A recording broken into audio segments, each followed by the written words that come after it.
Good morning, guys. This is a special video that I was asked to do for the folks at Sex Rights Africa. What they basically wanted me to do was talk about my experiences as being who I am. And those of you who regularly watch me or stumble onto this blog, I'm quite outspoken on social stuff. Going to the club, taking the bus, using an Uber, driving a car, and all of that.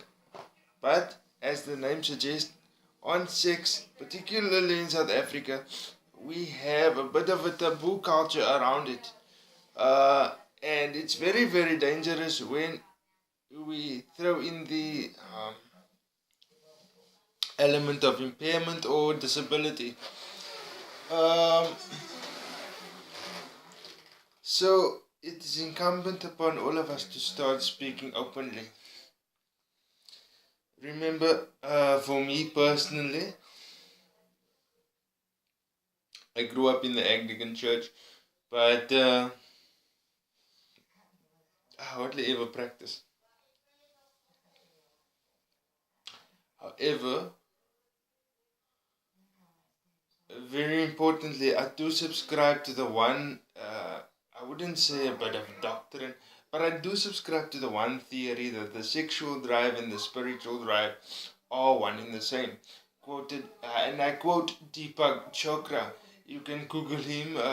There's a lot of written works by Deepak Chopra, but this is the one that speaks out to me the most. The sexual drive and the spiritual drive are one. Psychologically, we also say that the drive to procreate can be very strong, and persons with disability are not excluded from this. However, because of how people were socialized around issues with disability, we stop at potty training and that's it. However, for yours truly, that is now 33, and yes, I was born in 1984. Your penis does more than pee. Your vagina does more than we, And when it comes to the physical act, yes, we have to position our bodies differently, and sometimes we have to ask for help, even to be intimate with the person. So sometimes, to a certain extent, there's always gonna be a third person nearby, or even in the bedroom. However, there are some inherent dangers when it comes to disability and sexuality, and that is what was highlighted for me in this morning's telephone call from a representative from Sex Rights Africa, and this was highlighted the danger of persons with disability being victims of rape. This is because of the refusal to talk about sex and sexuality. It's important to highlight now that condoms are important, femidons are important, birth control is important, an openness about the physicality regarding sex, which will follow in the next series of blogs from me, as well as those from Sexual Rights Africa. From me, we're gonna talk about a lot of things. We're gonna talk about partners, we're gonna talk about marriage, we're gonna talk about relationships and the division of labor. We're gonna talk again about the honey-do list.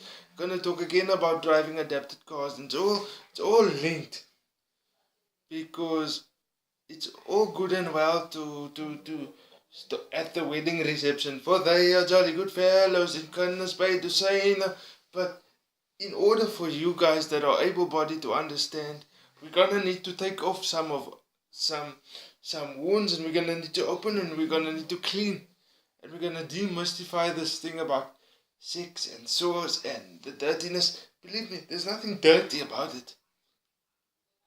You gotta work out a plan of action to protect yourself, but also have good, safe, and healthy sex. So, I guess I should say this. For Sex Rights Africa, I'm Alex Henry.